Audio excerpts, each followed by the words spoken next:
Здравствуйте. Информационный портал LoveMD начинает серию интервью на актуальные темы. Меня зовут Петр Гарчу, и сегодня у нас в гостях вице-спикер Народного собрания Гагаузии Александр Тарнавский.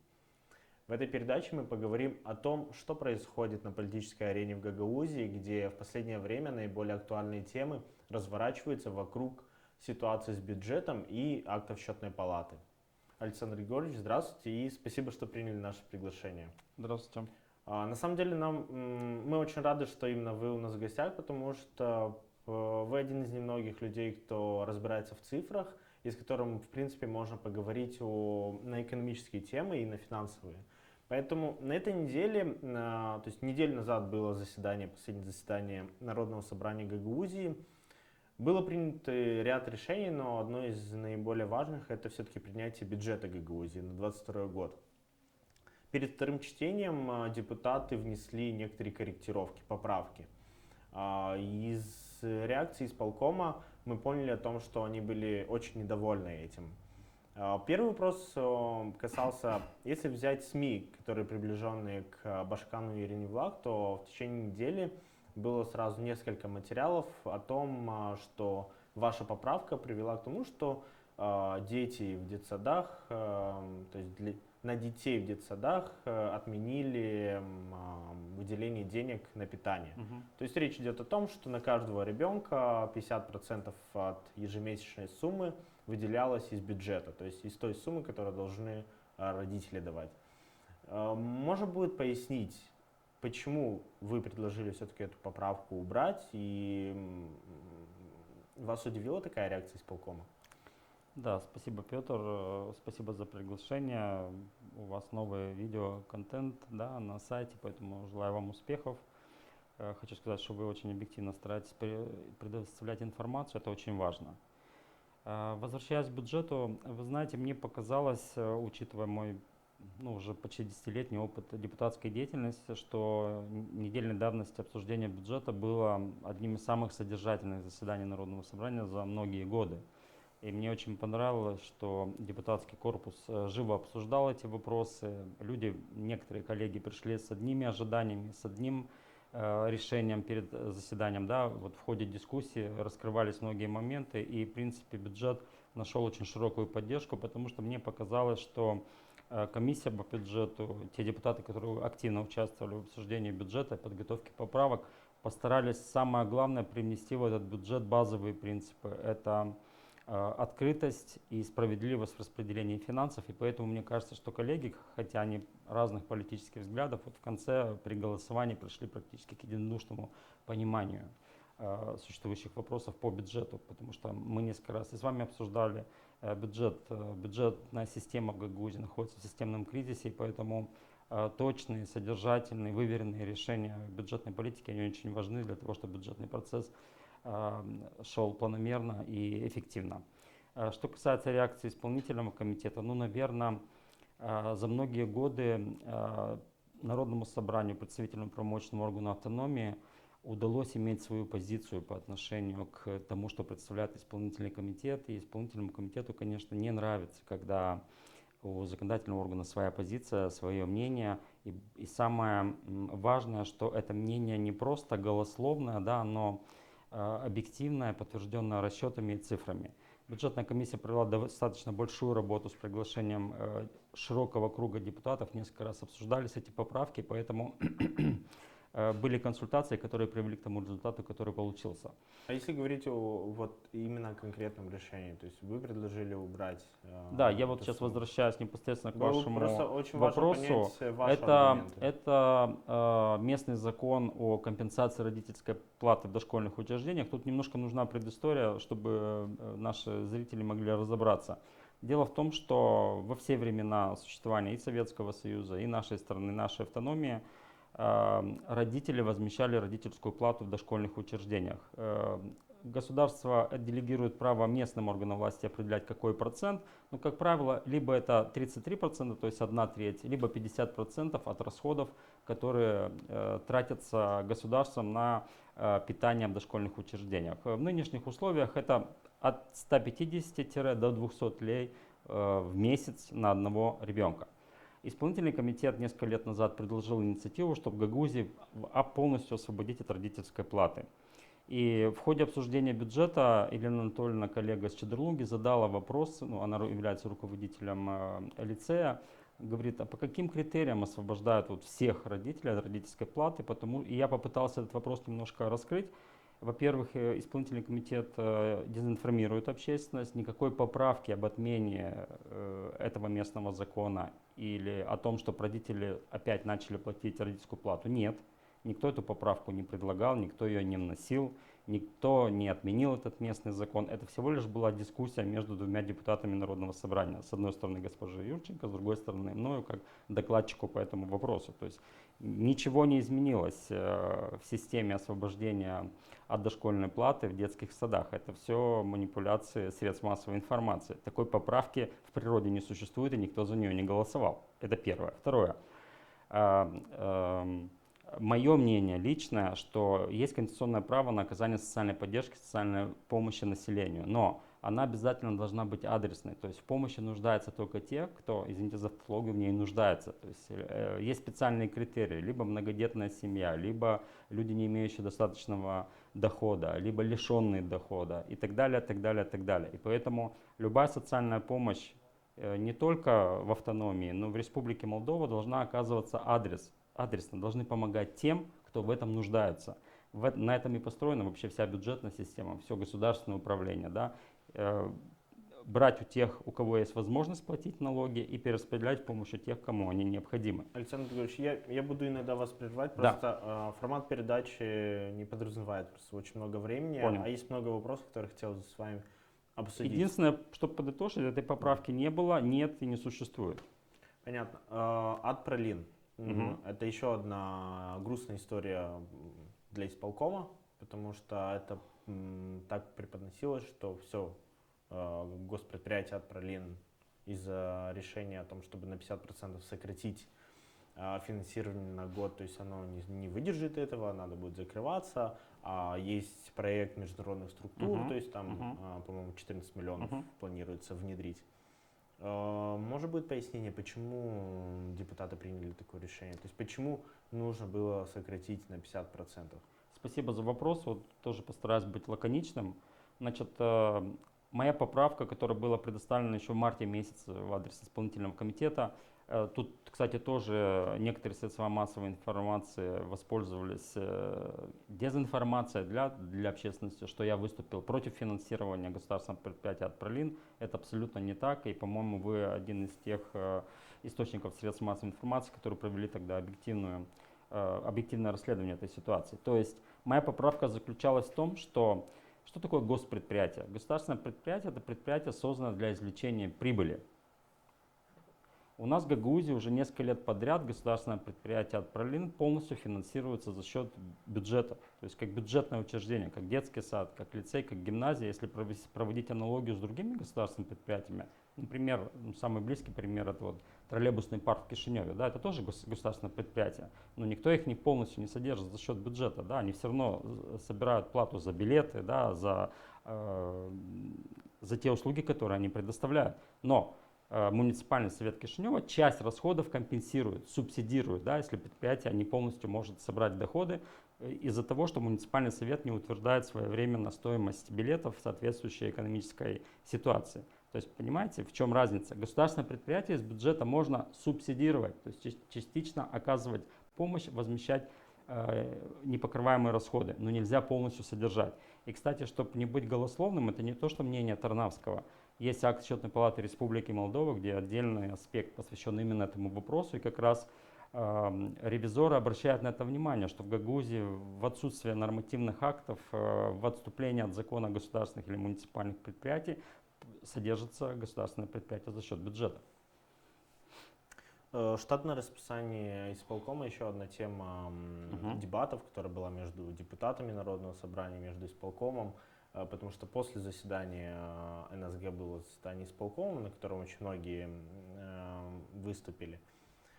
Основной посыл в том, что на заседании было принято решение, то есть сократить на 20% расходы. Основной посыл членов исполкома был, что из-за этого решения придется сократить численность. Поясните, пожалуйста, ну, на заседании Народного собрания вы говорили о том, как это можно сделать. Хотелось бы, чтобы вы пояснили для зрителей, кто в этой ситуации говорит правду. То есть, как можно вообще сократить расходы исполкома без того, чтобы сокращать штатное расписание? Ну и в итоге увольнять людей. Спасибо за вопрос. Дело в том, что Народное собрание отчасти само виновато, что общественность вводится в заблуждение, потому что, к сожалению, после заседания Народного собрания не выходят специальные материалы, пресс-релизы, да, чтобы немножко раскрывать суть обсуждаемых вопросов на Народном собрании и суть принимаемых решений. Потому что не у всех жителей есть возможность смотреть 3-4-часовые трансляции заседания Народного собрания. Ну и там тяжело разобраться. Безусловно. Поэтому мы сейчас вот эту практику все-таки вводим, чтобы по каждым злободневным вопросам давать небольшое содержание, да, вот рассматриваемого вопроса. И если вы обратили внимание, на сайте Халтоп-Лушу раскрыты некоторые аспекты, связанные с финансированием стадиона «Камрад», связанные Это было похоже на ответы, то есть исполком вас обвинил в чем-то, Народное собрание. Вы правы. То есть это была реакция. Да? На самом деле это нужно на постоянной основе делать для того, чтобы люди имели больше информации. А что же, чем занимается Народное собрание, какие в конце концов оно принимает решения. Что касается вашего вопроса, да, на заседании Народного собрания он был раскрыт. Дело в том, что мы с вами об этом говорили, что содержание чиновников Гагаузии полностью финансируется за счет местного бюджета, то есть за счет бюджета Гагаузии, доходов, которые администрируются и собираются здесь. Поэтому нам нужно задуматься, с 2015 года поменялась система финансирования. Если раньше это субсидировались или выделялись субвенции, трансферты из государственного бюджета, то сейчас мы это полностью содержим за счет собственных средств. И больше чем 1/5 часть бюджета собственных доходов уходит на содержание аппаратов управления. И более того, с 2015 года штатная численность исполнительного комитета Гагаузии и его структур выросла больше, чем на 25% по отношению к 2015 году. Поэтому мы с коллегами предложили, что у нас есть более сейчас злободневные вопросы, связанные с восстановлением освещения населенных пунктов, с финансированием пожарных депо, с исполнением закона по выдаче субсидий сельхозпроизводителям. И эти наши поправки, связанные с увеличением бюджета по отношению к тому, что предложил исполком, должны были компенсироваться за счет сокращения некоторых расходов. Поэтому и была предложена эта поправка о оптимизации расходов на содержание исполнительного комитета и его структур на 20%, это около 11 миллионов леев. И я пояснил, что у финансистов есть такие аналитические материалы, что в течение года есть процесс естественной экономии, да, то есть примерно 10% ассигнований в год, они естественно экономятся.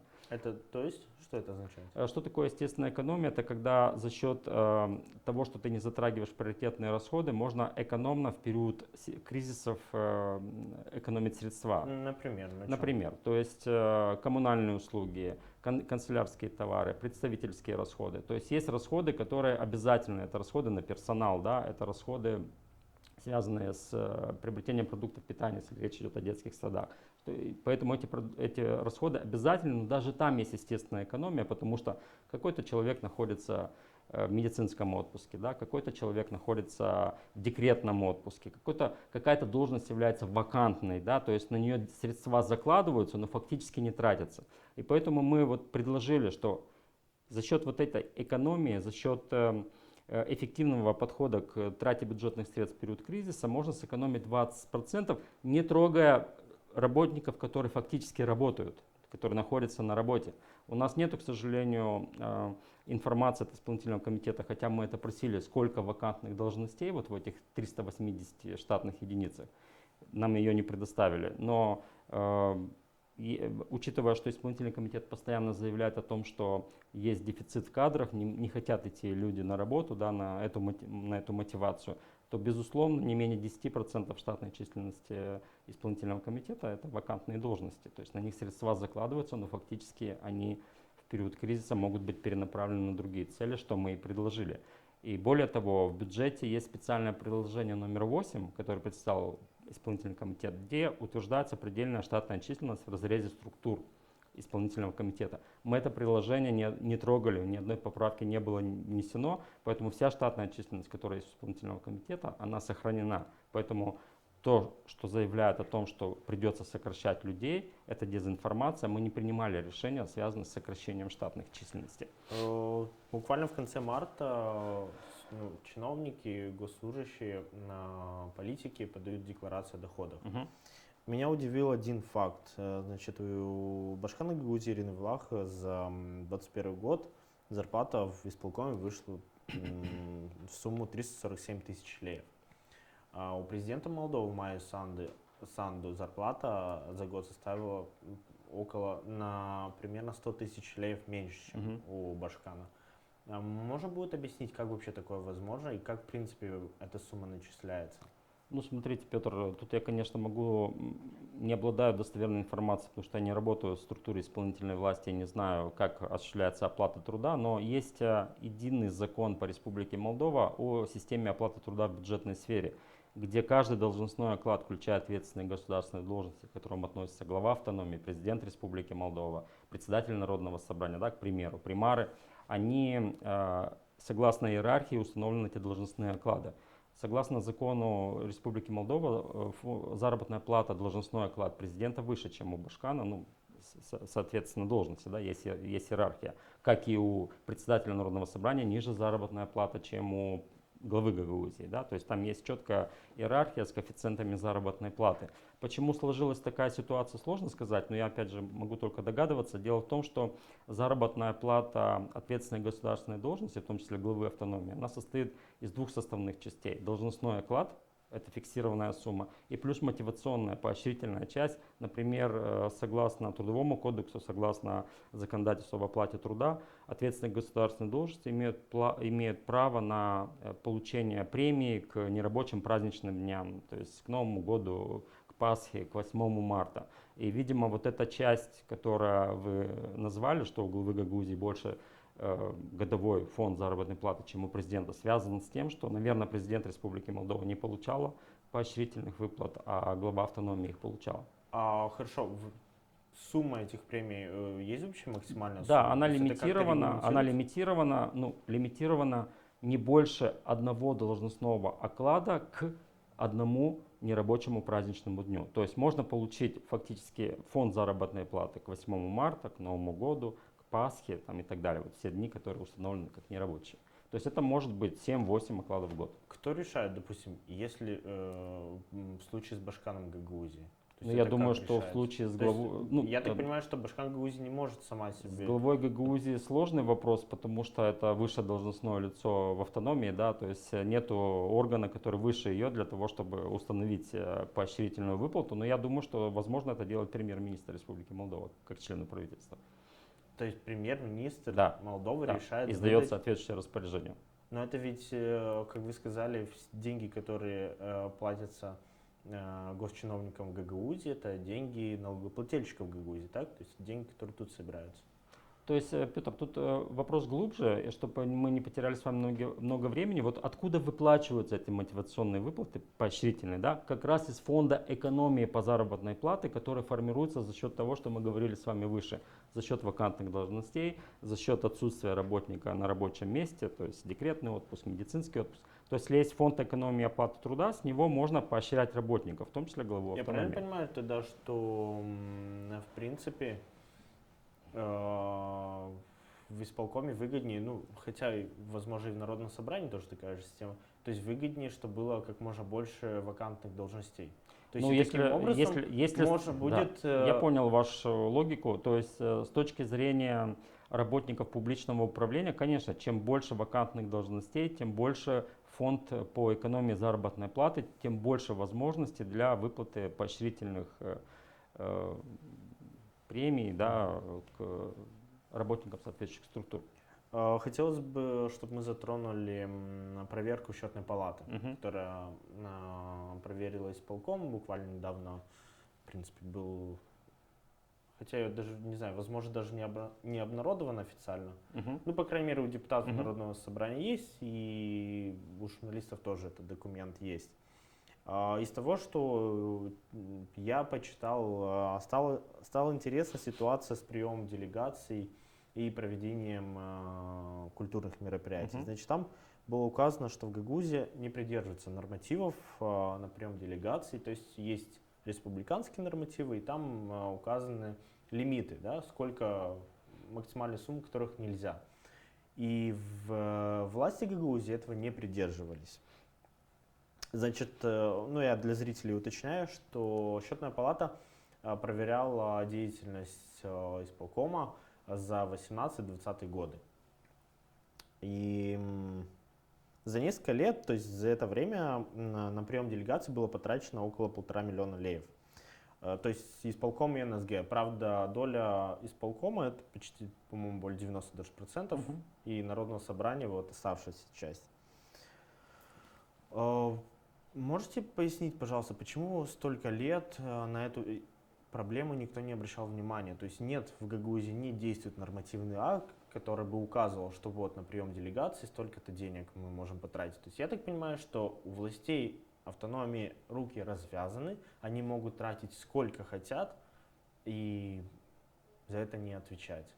Да, вопрос очень глубокий. Ну, во-первых, это публичный акт Счетной палаты Республики Молдова, он опубликован в официальном мониторе, опубликована сама постановляющая часть, а текстовая часть, она опубликована на сайте Счетной палаты Республики Молдова. Более того, они этот документ предоставили в адрес исполнительного комитета и Народного собрания официально. То есть, ну, я, например, лично ждал, что этот документ появится на сайте как минимум исполкома. Дело в том, что этот документ направлен в адрес властей Гагаузии еще несколько месяцев назад. И там одним из пунктов написано, что Народному собранию необходимо рассмотреть его на заседании законодательного органа с принятием соответствующих мер и планом деятельности. Но почему-то исполнительный комитет не принял соответствующее постановление правительства и не представил в адрес Народного собрания для рассмотрения. Это для того, чтобы как бы предыстория, да. А что касается протокольных представительных расходов, на самом деле пласт вопросов еще глубже. К сожалению, Счетная палата Республики Молдова обратила внимание только на это, но не обратила внимания на то, о чем, в частности, я говорю давно. У нас многие многомиллионные расходы с бюджета осуществляются без местных законов, без местных нормативных актов, без рассмотрения Народного собрания. В чем опасность? В том, что исполнительная власть подменяет собой и исполнительную, и законодательную, потому что в соответствии с законом об особом правовом статусе Гагаузии исполнительный комитет разрабатывает и представляет Народному собранию для утверждения, а потом исполняет. Получается, что исполнительный комитет по многим программам, например, выплата в холодный период, выплата при рождении детей, они принимают только собственные нормативные акты на уровне исполнительного комитета, имеется в виду положения, да, без Народного собрания. То есть эти вопросы не проходят обсуждения, они не проходят финансовую экспертизу в том числе, то есть нету финансово-экономического обоснования, и в том числе из-за этого бюджет Гагаузии находится в той ситуации, в которой он находится. Я правильно понимаю, что, допустим, в этой ситуации мы не можем проверить, а действительно ли в этом списке получателей именно реальные бенефициары? То есть с точки зрения коррупционной составляющей вообще насколько это опасно? Я даже не про коррупционную составляющую, потому что даже если исполнительный комитет делает это самостоятельно, без решения Народного собрания, в отступлении от закона об особом правовом статусе Гагаузии, никто не мешает контролирующим органам проверить целевое использование этих средств. Я говорю немножко о другом, о самом принятии нормативного акта. Да? Он должен обязательно утверждаться на Народном собрании для того, чтобы получить поддержку депутатов, которые выбраны народом, для того, чтобы эти нормативные акты были обоснованными и эффективными. Я еще раз повторяюсь, когда это не рассматривается в форме законодательной инициативы на заседании Народного собрания, соответственно, ломается вся законодательная процедура. И один из самых важных вопросов, а откуда источники финансирования, он не рассматривается. Из-за этого финансирование этих многих социальных программ без решения Народного собрания приводит к тому, что в Гагаузии фактически формируется бюджетный дефицит. Александр Григорьевич, хотел бы пояснить, каждый год с 18 по 20 тратилось около 500 тысяч, полмиллиона леев на прием делегаций. А можете пояснить вообще, эти деньги на что идут? К сожалению, это один из тех моментов, которые мы в том числе с вами обсуждали. Это в основном инвестиционный форум, да, в основном это мероприятия, связанные... Не попадает под это? Попадает, потому что в инвестиционном форуме есть тоже расходы, связанные с питанием гостей, да, с предоставлением их каких-то услуг. Это ведь была отдельная сумма. Это отдельно, но это тоже считается как в группе расходов представительские расходы. Эти же расходы отражаются, например, при проведении Хедерлеза и Анадели и других праздников, День вина на площади, да, то есть все эти расходы осуществляются без принятия соответствующей сметы, утвержденной Народным собранием Гагаузии, и в отсутствие местных нормативных актов, регламентирующих, а сколько можно питать, сколько можно тратить в день на питание, например, зарубежного гостя. Да? То есть эти расходы нигде законодательно в Гагаузии не лимитированы, что создает полную свободу исполнительной власти при их осуществлении. На что и обратила Счетная палата Республики Молдова внимание, потому что в Республике Молдова есть плафоны, да, вот в каких пределах должны оказываться эти расходы.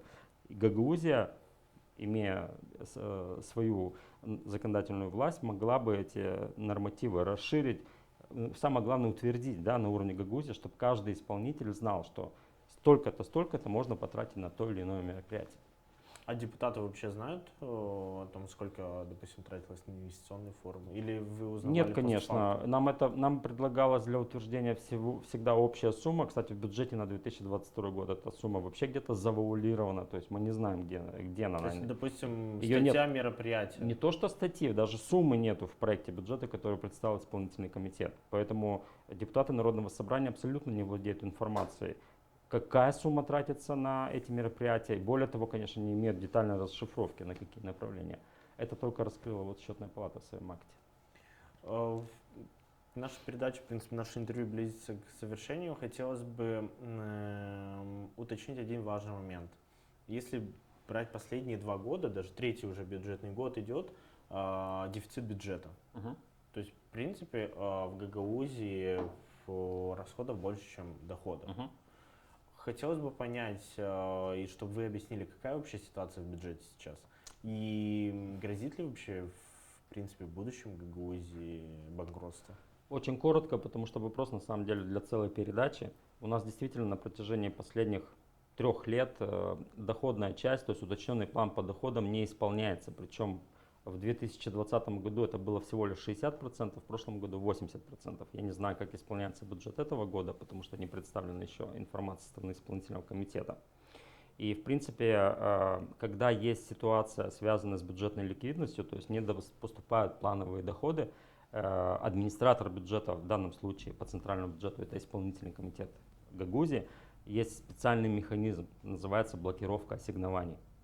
То есть, когда исполнитель, администратор бюджета видит, что доходная часть не исполняется, и есть прогноз бюджетной ликвидности, да, то есть, а он не выполняется, это видно невооруженным взглядом, то они обязаны блокировать ассигнования. Что такое блокировать ассигнования? Это не осуществлять расходы по неприоритетным, ну, есть специальные разделы. То есть приоритет это зарплата, да, это есть расходы, программы, которые обязательны, да, а есть расходы, которые блокируются, они не осуществляются. Для чего это делается? Недопоступающие доходы нивелируются тем, что сокращается расходная часть и, в принципе, дефицит не возникает. Если говорить простым языком, я правильно понимаю, что в эти годы мы, в принципе, не должны были тратить, например, на инвестиционные форумы?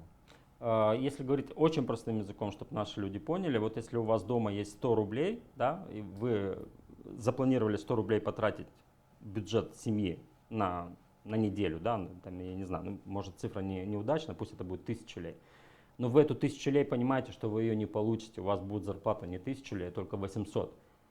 Вы не можете на 1000 лей потратить то, что вы получите доход 800 лей. Вы обязаны... Но допустим, инвестиционный форум. Это же безусловно, эти расходы должны были блокироваться и не осуществляться. Пока исполнительный комитет не выйдет с законодательной инициативой Народного собрания о внесении изменений в бюджет об уменьшении плановых показателей и по доходной, и по расходной части, чтобы сделать бюджет сбалансированным. Если говорить о ситуации с 2021 годом, то есть бюджетную ситуацию, по-моему, докладывали на заседании Народного собрания, если не ошибаюсь. Нет, отчет об исполнении бюджета за прошлый год еще не докладывался. Не докладывали, но документ есть. Документ от исполнительного комитета есть. Каким выводом можно прийти? То есть ситуация, в принципе, плачевная или она... Ситуация очень сложная, потому что исполнение доходной части центрального бюджета составило только 80%. То есть более 70 миллионов леев, которые планировались доходом, они не поступили. Соответственно, не осуществлены и расходы. Но получается неизвестно, сколько... Я так понимаю, что не по всем статьям запланированным исполком потратил деньги, да? Да, я как раз хотел об этом сказать. Самый главный для меня какой грустный вывод, что в расходной части самой недофинансируемой группой расходов оказалось здравоохранение. То есть больше всего средств сэкономлено по группе расходов здравоохранения в пандемийный период. То есть другие расходы осуществлены на уровне 70, 80, 90, 95%, а самый низкий уровень, по-моему, около 50%, то есть Ну, половина из, средств недофинансирована По по крайней мере, здравоохранению. в акте счетной палаты было указано, что из 22 миллионов, если я не ошибаюсь, 10 было Это за миллионов 2020 год. Да, а я 2020. говорю уже про 2021 год, к сожалению, эта ситуация сохранилась. Буквально очень коротко, какие прогнозы по бюджетной ситуации на этот год и на следующий? С учетом, конечно же, Я войны в думаю, Украине. что если проект бюджета, который проголосован депутатами, будет промульгирован главой Гагаузии и вступит в силу, то ситуация в бюджетной сфере изменится в лучшую сторону. Почему? Потому что мы предложили важные источники сокращения расходов и важные источники увеличения расходов. И выбрали, по моему мнению, правильные приоритеты. И что касается планирования доходной части в этом году, то исполнительный комитет подошел более ответственно и запланировал только около 280 миллионов леев к поступлению за 2022 год. Это по отношению к прошлому году, когда было 350 миллионов, более реалистичный сценарий. Поэтому в этом году я считаю, что доходная часть будет выполнена в плановых показателях, что представил исполнительный комитет. Но что касается расходной части, более четко сфокусированы моменты. И самое главное, мы одним из главных моментов в бюджете установили то, что в первую очередь погашаются задолженности, имеющиеся у центрального бюджета. То есть это создаст механизм для того, чтобы мы в первую очередь рассчитались с теми долгами, которые существуют. Александр Григорьевич, я благодарю вас за участие в передаче. Очень надеемся, на самом деле, что ситуация не будет такая плачевная. И несмотря на все проблемы, власти Гагаузии выберутся. Мы напоминаем, Спасибо. что сегодня у нас в гостях был вице-спикер Народного собрания Гагаузии Александр Тарнавский. Спасибо за внимание и оставайтесь с нами.